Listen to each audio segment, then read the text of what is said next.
and welcome back to Cheap and Green.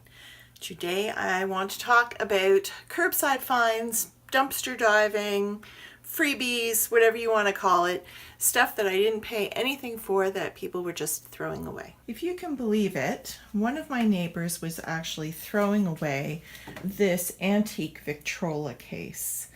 It was at the curb, it was just sitting there waiting for garbage day. And I ran up to her front door and asked her if she really was serious that she was going to throw it away and could I have it. Now you can see that the mechanism, the actual Victrola parts are missing. It's missing the bell. There's like a little notch here where the handle would be, and it would probably have that big speaker bell coming out. That's all missing. It's just the empty case, but it's still beautiful wood. And it can easily be restored. Now you can see the top has some water damage on it.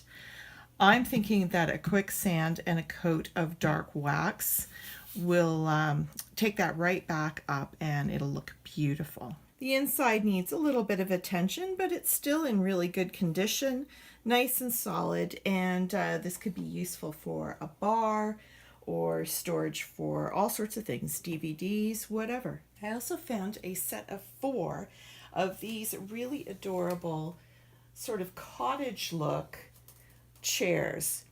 They're very sweet. This one's got some black on it, but this is in red here. It's really cute details. I think though that I will probably revamp them. Probably paint them white and redo the seat covers just to freshen them up. One of the chairs is actually quite badly damaged, so I won't be able to just leave it as is. But these are definitely solid wood chairs and worth saving. I also found this 1940s vintage dresser, handles still intact. This is a solid wood dresser with a terrible, terrible paint job. Now normally I would rather strip furniture back to their original, but this one actually it's so beat up that I'm not going to be able to do that. So I will just repaint it. But I wanted to show you something to look for here. These are dovetail joints. This is a sign of a really good piece of furniture, really good quality. This drawer front is never going to fall off. This is a very well made piece. It's nice and clean inside. The drawers go in and out very smoothly. That's actually a very good quality piece of furniture. So with a nice paint job, chalk paint probably, that's going to look beautiful. I also picked up 3 of these press back chairs. Now these are oak. The press back is quite charming with this little face on it here. It's in good condition. It's not missing any of these. They're not broken. It's just a little beat up. These look fantastic when they're painted white or any color really. And it's not really that hard to do. It's only maybe an hour's work. So definitely worth saving a solid wood chair like this. You won't believe it, but I found this at the curb as well. This was actually bungee corded to a tree, and my husband and I were driving along on our way to run an errand somewhere, and I was like grabbing his arm, honey, pull over, pull over. It's because I saw this. This is probably not an antique. In fact, I'm pretty sure that it is maybe only 10 or 15 years old. I believe it may have been from Sears. I had a lot of trouble finding any information about it, but it is actually a very beautiful piece. The sad thing is, of course, that it does not work. So this is, of course, the downside of finding things at the side of the road, is that you have to be really careful. They are going to possibly be damaged. But honestly, I'm not really bothered by that. I mean, I know it's weird. It's a clock and it doesn't actually work, but it is a beautiful piece. And I think that it would still look lovely in somebody's front hall if they didn't care about it actually chiming. I know that you could get it fixed, but that according to the sources that I've consulted, would actually be a fairly large hit of money, like probably $200 or $300 or up, depending on actually what's wrong with it.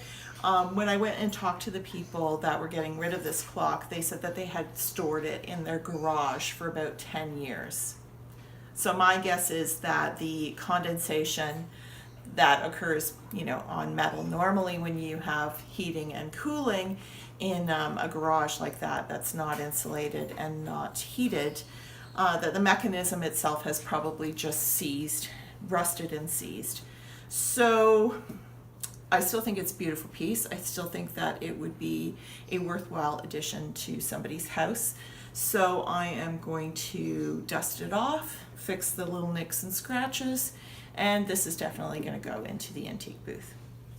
I also picked up at the curb this cute little, I think it's around 1960s metal children's desk. It was in a school, and it was actually a nasty beigey color, so I just spray painted it turquoise, and I think it came up really nice.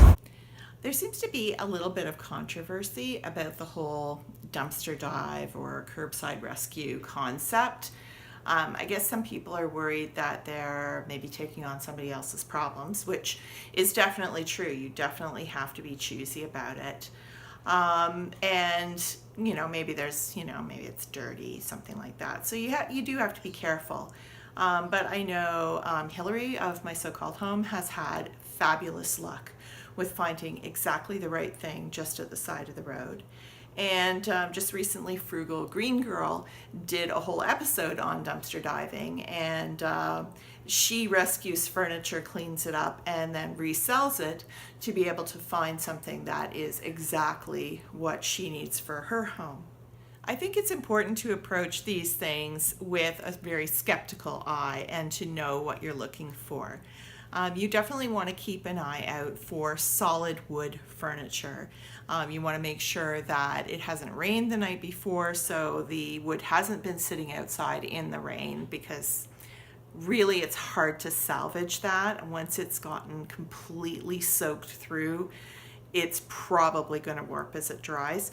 So a dry piece with no major structural faults. So it shouldn't have a missing drawer front, it shouldn't have a missing foot.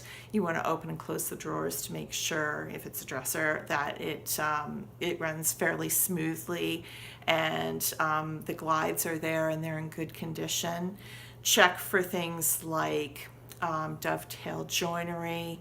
If it's put together with staples, it's probably not that good quality, and it's probably not that old. You can look at the surface and see if there's missing veneer. A lot of times, you're going to, if you want to refinish it down to stain and really beautiful wood, missing veneer makes that nearly impossible unless you are really, really good at doing that. It's super hard to match. So if you're just going to paint it, this is not a problem. You can patch. Really dark burns, like cigarette burns or maybe a candle burn, that would be really hard to take out, and you would be forced to paint. So look for that, look for broken pieces, look for good quality, and you're going to be able to invest a little bit of time and find a really, really beautiful piece of furniture. Things I would stay away from is upholstery. Now, if it is an antique piece at the side of the road and you know how to reupholster, or you are willing to invest in getting that done, that's probably okay. But a couch at the side of the road is not worth you pulling over for. If it's, maybe from the 80s or something, you're never going to be able to get pet smell out or cigarette smoke. You're going to have to live with that. So unless you're really willing to strip it right back to the frame, it's probably not worth your time, and sadly you're going to have to let it go to the dump. In our neighborhood, we actually have to pay for everything that goes to the dump. Every bag of garbage, every piece of furniture, you have to pay. So I am really careful about what I bring home, because it would cost me $10 to take it to the dump or have it taken to the dump. So you want to make sure that you really aren't taking on somebody else's problem. So that's it for Cheap and Green this week. Thank you so much for joining me.